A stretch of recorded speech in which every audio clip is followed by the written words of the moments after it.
I've spent my entire life in Mason. I grew up down on Main Street, just past the traffic light on the right at Mason Montgomery. My dad, he lived all his life in Mason and ran Thompson Hardware next to the house for 37 years. And his dad lived in Mason all his life and founded the Mason Lumber Yard up here on West Main Street. And he was instrumental in the early days of the First Mason Bank back here behind us. I was born right across the street here in Church Street, up in the second floor in the front bedroom. And I always kid a real close buddy of mine, Carl Spaeth, who was born and raised here for Masons and part of the biggest Spaeth family. I always kidded him about the fact that I was born on Church Street. And he says, I was born on the kitchen table down on West Main Street. And so things were a little bit different in those days. This was 1957 that we moved here. And we had 2.5 children when we moved here and 17 cows, milk cows, dairy cows. And so that's where we started here. My family came here in 1945. And my dad was working here as a policeman, and then we all really moved here in 1946. And they started a business, and then Dad was a policeman here. My brother and I both grew up here, went to school here, then married and raised our children here, and so it's always been home.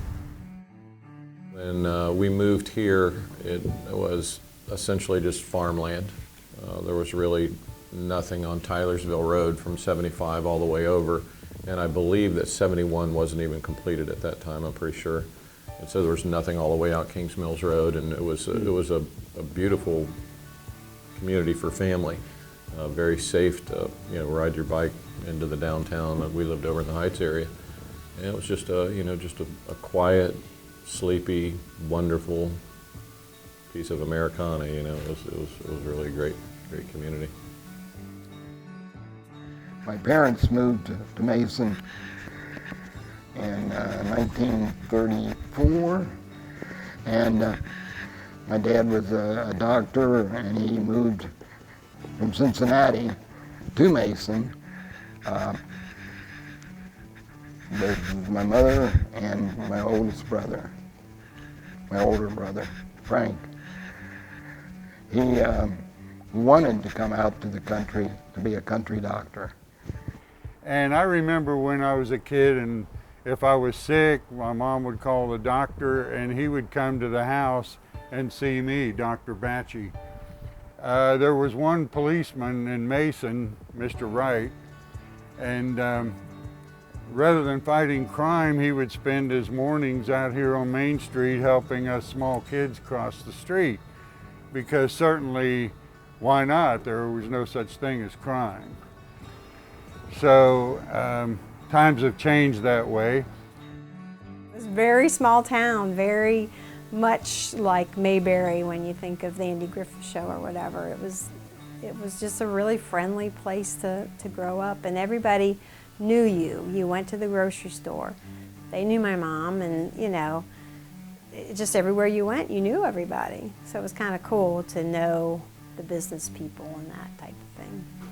We played outside a lot. I mean, we just played. We had woods that were pretty close to us, so we'd go play in the woods and pretend like we were camping or whatever, and just typical things. We had a farm. We had a hill up the street or up the road, and so in the wintertime, we could just walk up the road and go sled. We had our own private sled riding hill. And well, I had wonderful, wonderful parents. But my biological parents were just one set. When I was growing up, it didn't matter where you were. Any adult was your parent. They acted like your parent. Yeah. We respected them like our parents, and if they didn't, they paid for it. Yes, we did. So that's probably one of my fondest memories, is just being able to go any place, believe it or not, and having a sense of security, because people were there to take care of you if you needed anything. So. One thing that we really miss is that when we were growing up here, everybody knew everybody. You know, the population was much, much smaller then, and you couldn't get away with very much as a kid. I mean, we all have stories of, like, you know, if you were out running around and doing something you shouldn't be doing, it wouldn't be very long till so-and-so was calling up your mom and dad and saying, hey, do you know Johnny or Barb is out doing such and such? And it was just nice. Everywhere you went, you knew everybody. You know, everything was so simple, and it was just such a big deal to go to the swimming pool, you know, and hang out at the pool all day or ride your bike. I mean, you would leave the house and your parents wouldn't know where you were all day long, and they didn't worry about you. So it's just the old, when Mason was a small farming community, it just was just a wonderful place to be. And it still is now, but it's so different, very, very different. Well, if you think of Old Mason, you know, downtown Mason, that was our social life. The Whippy Dip was still there to get ice cream, and there were small family businesses, a Western Auto Store, hardware store. Yost Pharmacy was still in existence, or, you know, was open, maybe a different building. You went to church on Sunday, you went to school during the week, you played in the ball fields in the summer, you rode your bike uptown without worrying about 4 lanes of traffic. I mean, some of those roads were barely 2 lanes and without traffic lights, so you had to be careful, and basically just played with your neighbors and looked forward to sporting events and, you know, summertime. Bicentennial was such a huge celebration, and I have some memory of that because I was only 5 years old then. But what was really fun about that is everybody dressed up in costumes like the colonial days, and our mothers all made our costumes. So we all had these costumes, and it was just so much fun. Again, it's just the simple things that we enjoyed being here in Mason. There was a parade every day, which the girls, all the court got to participate, and that was fun, a lot of this. And so we would ride out to the parade in some of the most gorgeous cars. And then throughout the event taking place, we would go to different events. But this was truly one of the grandest things that I think that hit Mason, because it involved the whole community. Not only the contest for the queens and their court, but for the whole town. And people were sewing like mad, making the dresses. The guys were growing beards. There was people being put in jails. Yes. I remember such carrying on all summer long with men growing beards and mustaches that otherwise you never saw. And their little get up with their ties and things, trying to be comically from the old days, and a lot of old cars roaming around. In the hometown jail up here, you could pay a few bucks and get whomever you wanted locked up in the jail. So they'd be hanging on to the bars and wanting out and all such stuff. It was a fun time and something that I'll never forget, and people of different ages participated in their own way according to who they were and how old they were. We dressed our kids up in vests, and I had long sideburns, and we participated in the festivities. I was 8 years old, and I remember it because it was that everybody get dressed in old-time costumes and go to the parade, and they made a big deal about it. And to an 8-year-old, it was impressive.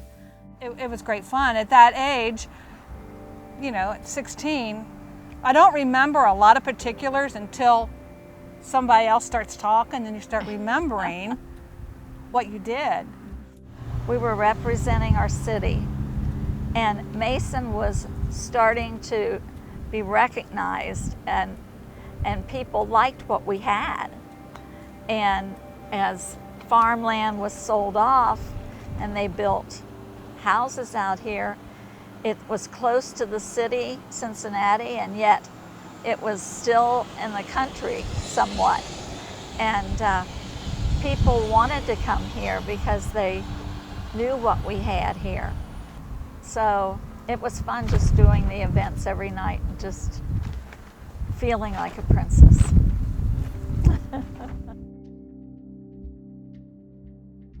I would say it's like many communities, but I think it's unique in the people that have come here. I mean, not just old Mason people, but new people move to town. They say, gee, this is a neat place. I'll come in. I think that's one of the most important things is we pass it on generation to generation.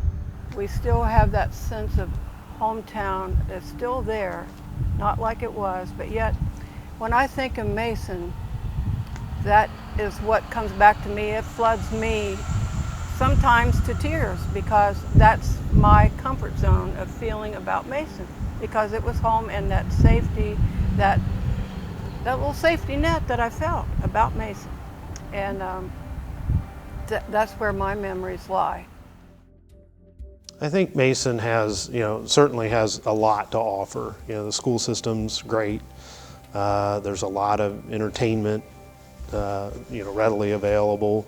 But I think one of the neatest things about Mason is it still has a lot of history to it, and there's still a lot of people that have been here for a long time that remember that history. And so I always enjoy hearing stories of old Mason and hearing what it was like in the day. And our law practice is in an old historic building, and Dad started his law practice there in the late 60s, and so it's just neat to have been in one location for almost 50 years now. And so it's just kind of neat to be part of the chain of history, but it still has a small town feel to it in that there's still a lot of folks that you get to know and that are part of the history and remember that, and that's what's really neat.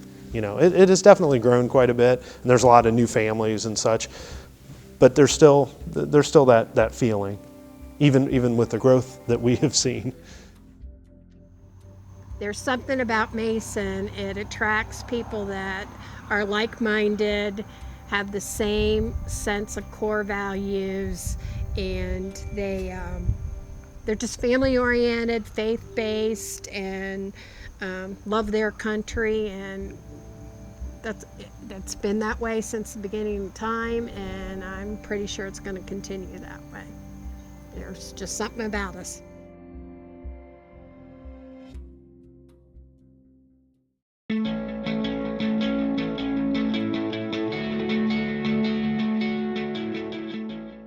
Mason residents, both past and present, have always taken great pride in their community and valued the history of the city of Mason. So we wanted to bring that into the planning of the Bicentennial. We actually probably didn't start meeting till, I want to say, 2.5 to 3 years ago. And it wasn't as frequent. As time went on, we started meeting from monthly to weekly. We got a committee of people from the community as well, with volunteers, people who actually wanted to put in their time to help us think of what to do. We sat down and we looked at it and we said, well, what are we going to do? And it was just a blank piece of paper. And we had about 15, 17 people at the time sitting around, invited everybody. Anybody that wanted to contribute could contribute. Well, we crafted events that we wanted, that we thought would be unique, individual, that would benefit the city of Mason in diverse ways. We wanted it to be educational. We wanted it to be entertaining. We wanted it to have purpose. We wanted to honor different groups in the community, from those that were in the Bicentennial to different people that had key roles in the community, but we wanted everybody, from those that have lived here their whole life to those that moved in last week, to feel a part. The opening ceremony was the big splash. It's the big advertisement that we're having a big year this year. We had Jim Scott as our MC. We had the town crier come in, so there was old fashioned. We got to roll out Old Betsy, the fire truck. We actually tried to get as many as possible of the older residents that have lived here most of their life, and we were able to get them to come, and we recognized them and told a little bit about their background, and that was really fun. And I wish we could have included all of the residents that are still here in the community. We brought in our veterans and they displayed the flags. We brought in our county, our state, even our governor via video. We wanted it to have a feel of class and importance. We wanted it to be something that someone would remember and say, wow, they put some thought into that. We recognized residents who had been here forever. We recognized veterans, but we also, I think, made everyone in attendance feel welcome and to know, hey, this is the year of the bicentennial, this is the beginning, and hold on to your hat because this is going to be cool. 200 years. It's quite a milestone. It gives us an opportunity to reflect on the past, and it gives us a chance to ponder about, for the folks after us, what will we be leaving them? Please take the time on this bicentennial of Mason, Ohio, to try to understand how we got here. And we just might have a better idea where we need to go.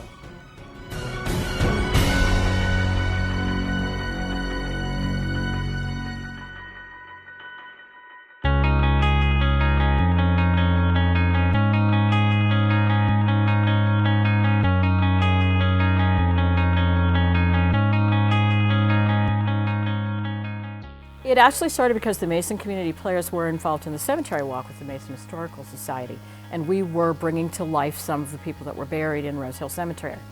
And one of the members of the Mason Historical Society had kind of mentioned to one of the Mason community players, wouldn't it be a great idea to have a whole play based on the founder's life?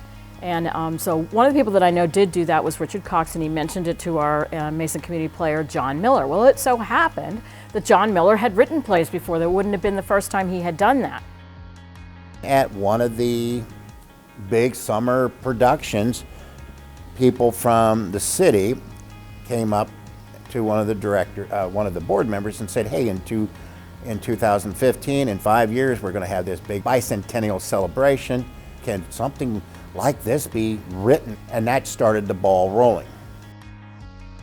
So he took the kernel of the idea and he started researching the life of William Mason as completely and totally as he could.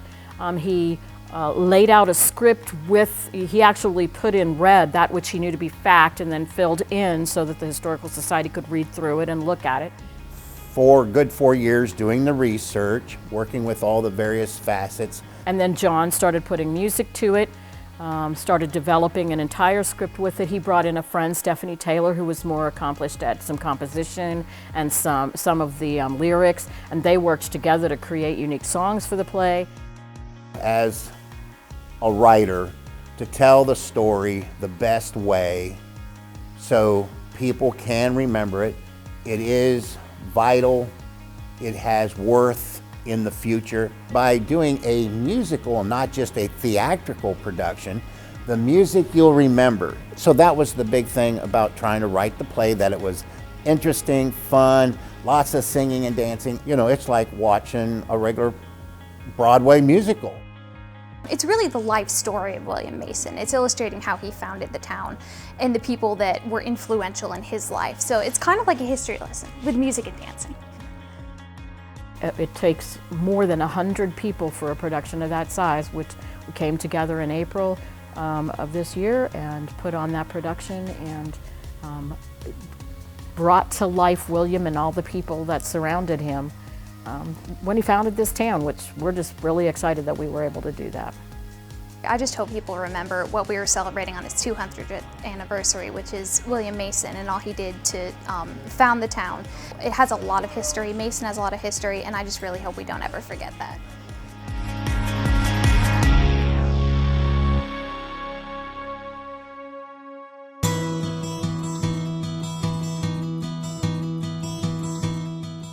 It's our first community service day, so it's the first time we've put a call out to the entire community to serve on one specific day, and it's our way of celebrating our bicentennial. Community Service Day to me was the epitome of what Mason is. When we reached out there as a committee to see who would be involved, the response was overwhelming, and that was just such a wonderful thing.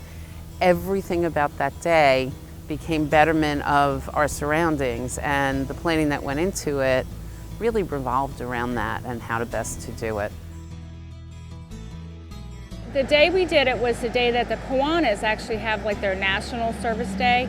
So the Kiwanis sponsored this event, and it was a day to get all kinds of different groups together in one day providing service and giving back to the community. So there was just lots and lots of different groups that were all through the city that day doing some sort of a service project. It was just such a great feeling in Mason that day. We just wanted to showcase how generous of a community that we can be and give back. I hope the dynamics of Mason citizens never change, that their hearts are one of giving. So.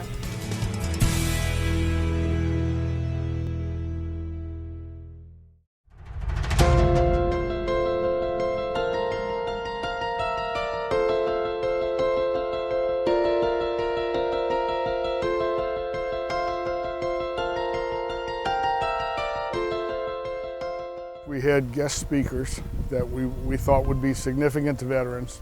And we wanted to have someone speak to each of the veterans' eras. World War I and II, Korea and Vietnam, and then the conflicts since then, we had another speaker.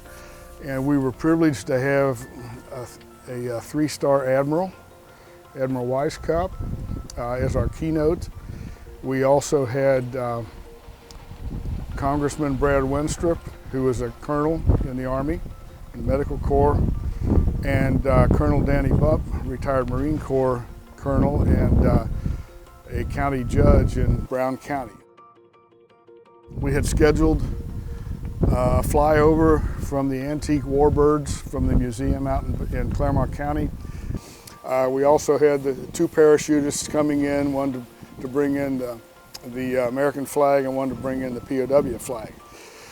And of course the weather caused all that to be canceled, and that was very disappointing, yet it didn't ruin the event. It felt like it at first to me, because I was so invested emotionally in the event.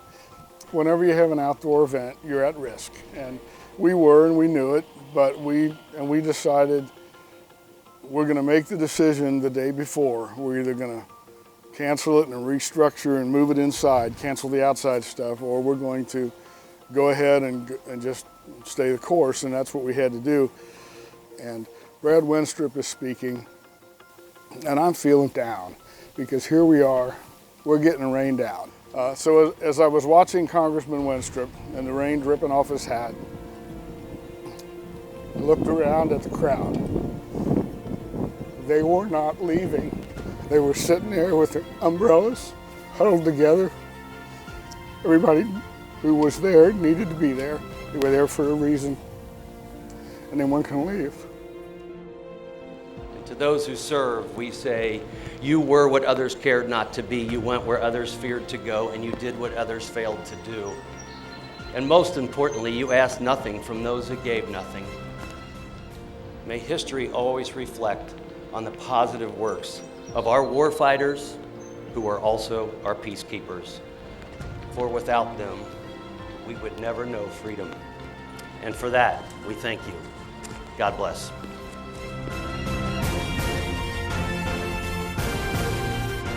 So the rain didn't really hurt us. It prevented the flyovers, prevented the parachutists, but the people that were there to honor the veterans were still there to honor the veterans. I realized I'm in the right place. It was a good day.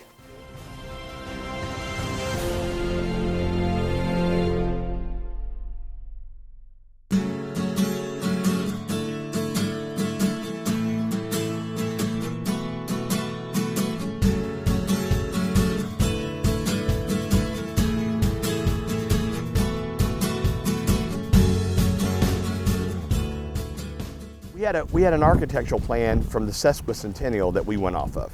All the things that we had back in the 60s and 70s. We had a fireman's festival. We had a Community Unity Day festival. Sally Wolf Nally, whose great-great-great-grandfather was William Mason, she put together a week-long celebration of all the things that we had back in the 60s and 70s. She took that whole concept and made it Community Unity Week. Community Unity Days was actually a fun-filled week of different events. Every morning there was a breakfast at, I think, 7:30 that honored a different group within our community. I think there was a pool party out at the outdoor pool, and they had a farmer's market and a craft fair and games. And we had Old Betsy giving rides. Old Betsy's was the first fire truck that the fire department ever had, and they were giving Old Betsy rides and just doing some of the simple things again that we used to like when we were kids. Then each evening, we transformed that plaza into a little concert base, and we had music going every night. One night we had the traditional Mason Historical Society ice cream social. We did everything from the old-fashioned build a jail and pay a donation to put your friend in there, to dancing on the streets. We had an extra parade this year. It was all rolled in together. That to me was one of my favorite parts of the Bicentennial.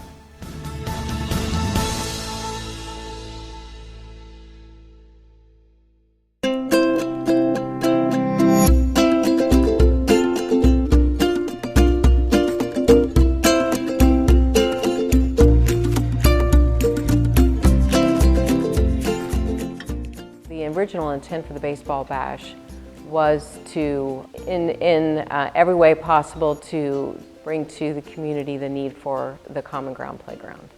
And we wanted it to, if we could raise funds with league fees, etc., we were going to do that. We wanted the Challenger League and those involved in that community to have an opportunity to enjoy something specifically for the Bicentennial that they could do and not exclude anyone. So that Challenger League, it was a wonderful day. These are kids that normally would not be able to play a softball game, and volunteers actually helped them get out on the field and play the game, and so they had a little tournament with themselves. We work closely with the Mason Parks Foundation, who is working on common grounds, and as you know, most of the Bicentennial funds are going to help them build their playground. So they invited us. They wanted to put together a baseball bash, because what's more American in the middle of summer than a baseball game, and they wanted to feature the Challenger League, since their playground is integrated for all children, and our players would be one of those groups that would definitely take advantage of the playground.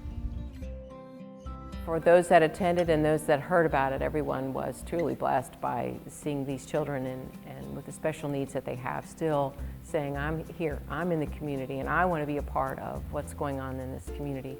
And yes, it's a perfect segue to say these children can go to Mason Parks, but so much of the playground equipment and the things that we have for them, they're difficult or impossible for them to maneuver into, to even enjoy.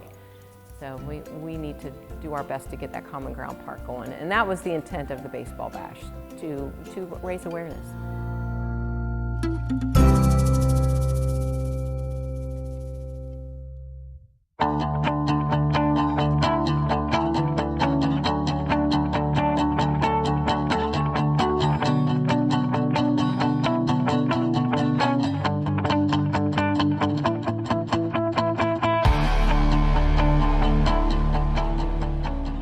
It was a daunting task because it was a two-day festival that started off with everything from service groups being able to emphasize what they do for the community. We had tons of food, we had rides. We also had a Mason football game going on at the time, and Mason schools were all over that. We at halftime, the Mason marching band had the band play Happy Birthday, and we let balloons go and had a banner going. We had a football drop down to them from a parachutist. I mean, we just incorporated as many people of the community as we could. And then the next day was the parade, and that parade has been a staple for Mason for many, many years. That parade was massive. After the parade, the festival took off again, and the Historical Society had their displays. Tons of community service groups had their booths going. We had rides, tons of food, concerts going on throughout the day.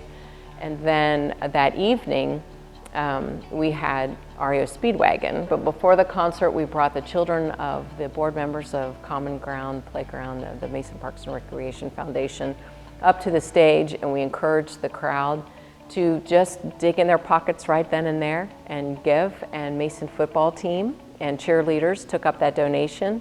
The weather was perfect, and Mason just had the biggest event we've ever had in the city. It was amazing. The attendance was amazing, and people were so excited. After that, we had a laser light show.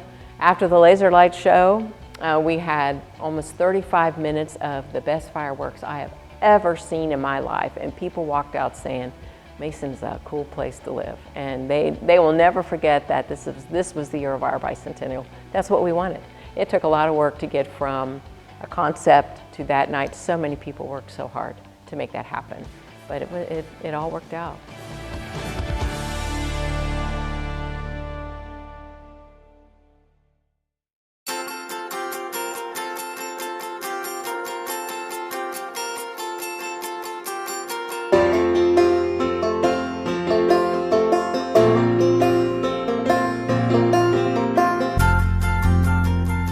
Cemetery Walk is to promote Mason's history.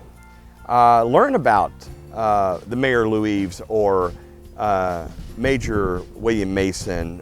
And the past is quite interesting.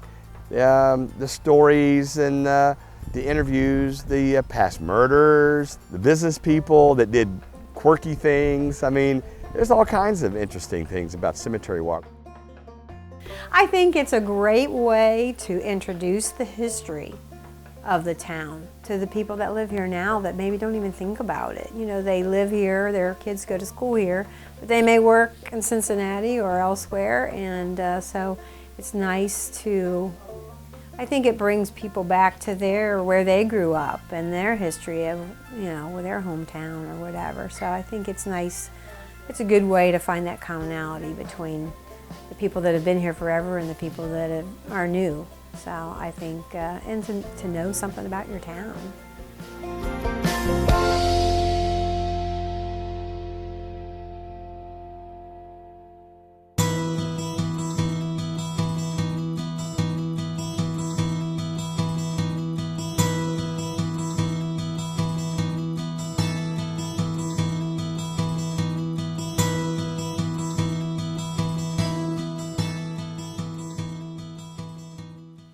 When we began planning this bicentennial, we wanted it to be multifaceted. We didn't just want to celebrate Mason as it is now, and we do want our residents 50 years from now to know how Mason is in 2015. We wanted that.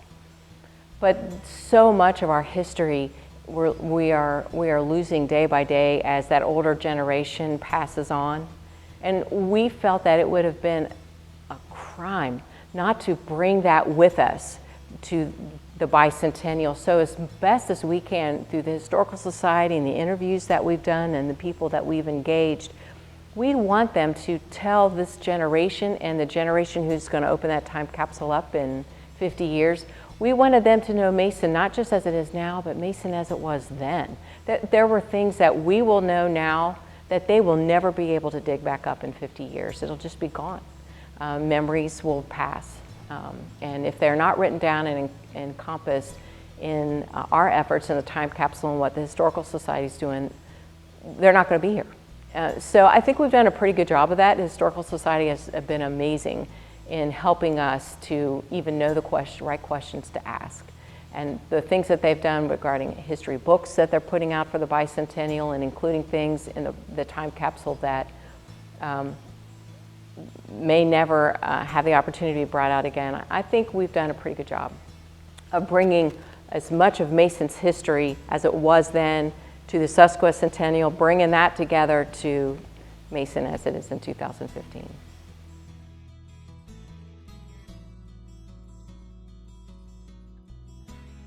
And I am a student of history, and I believe it's almost like a godsend to people that take the time to study it and see what was done right, what was done wrong, and why. because I do feel if you don't understand how a community got to where it is right now at Mason, then you may not have a full appreciation of where you want to go. And I would hope in 50 years from now, I think I'm probably going to be pushing daisies, I would hope that they keep that sense of community alive. And it is all inclusion, you know, and of all groups, of all people. And they keep that forward, you know. They all want to call it home.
Mason has an amazing mix of people from all backgrounds, and everybody seems to have a place here. Doesn't matter what religion it is, doesn't matter what race, what background, we all seem to come together into an awesome community. I think overall the people who've added to our population are so caring, down to earth, professional, and people we can be proud of as neighbors. I just hope that the citizens that are here 50 years from now, you know, still feel the way I feel. I mean, I can't even tell you how much I absolutely love this community. I love the people that live here. I love just what we're all about. I just want to wish all the people 50 years from now that they, you know, have that same feeling in their heart that when they come here, it's a place that they will never want to leave.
Uh, 50 years from now, I think I want them to know a lesson that I learned from my parents, and that is be proud of who you are and where you came from. So I hope when they open that up, they feel a sense of pride knowing that they came from a great community with good, kind people in it. Hard workers. Yep, hard workers. I'm sure that in comparing the bicentennial with the sesquicentennial, that at 250 years, they'll have something very dramatic and lots of things to really celebrate in a big way. And they should be proud of Mason. It's an incredible place. I think that the technology is going to zoom, and things that we cannot even fathom right now will be just everyday common household items and used every day. I think business in Mason is going to flourish, and the community landscape is going to change drastically because of it. But I still think that in 50 years, Mason is going to be Mason. Mason is still going to be the beautiful mid-America city that has something to offer everybody. I would say take care of our little town. Yeah, probably. The people who came before you tried to make it better for you, and a better place. A better place. And I think for those that are going to call Mason home and maybe move on, but try to leave it intact. Try to leave it perhaps with your stamp on it in some good way, you know, and I think that we should do that no matter where we are. Leave a good legacy behind no matter where you're at. Right. So that when someone says, oh yeah, I remember that person, oh yeah, I remember that place, or whatever, because we're not going to be here forever. But leave behind something that will be a contribution to mankind or to somebody in some good way. And I think that's not too much to ask. So I just think that's a good thought to leave on. That's what I want to do. That's what I want to leave behind. Hopefully in 50 years, Mason is like it was 50 years ago for me. It's a town of giving. It's a town of community. You know your neighbors. You give, you don't take. You learn from your past. You give for your future.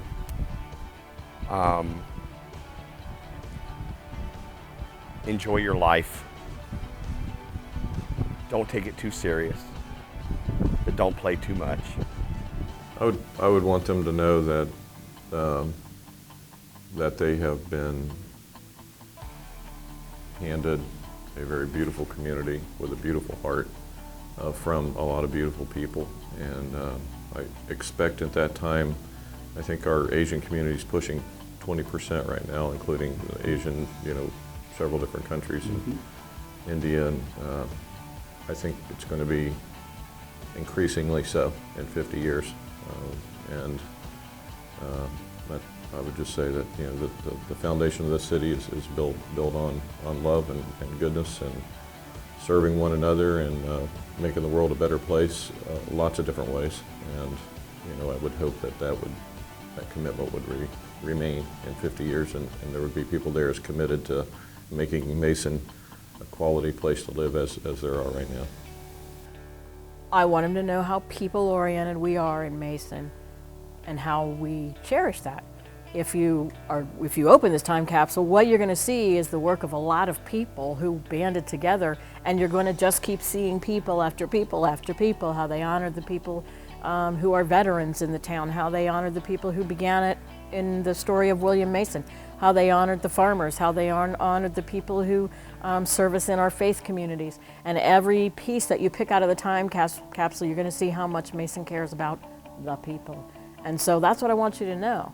We care about the people, and we're going to keep caring about the people 50 years from now.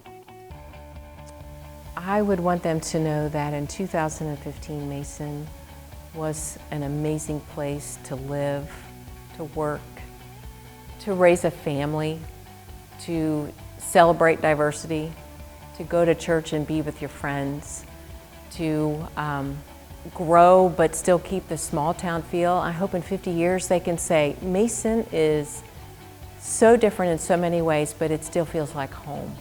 When we pull in from wherever my husband and I or wherever we're on vacation, we pull into Mason, it's home. It's home not just because we live here, but we love it here. It's our family, it's our roots. We love it. So I'm hoping that, I don't know what the future is going to hold for America, for our state, whatever. I don't know where we're going to be, but I hope that they can feel the same way my husband and I do when we pull into Mason. It's just home. We love it here. Imagine. Imagine. Imagine. Mason. Imagine Mason. Imagine. Imagine. Imagine. Imagine Mason. Imagine. Mason. Imagine Mason. Imagine Mason.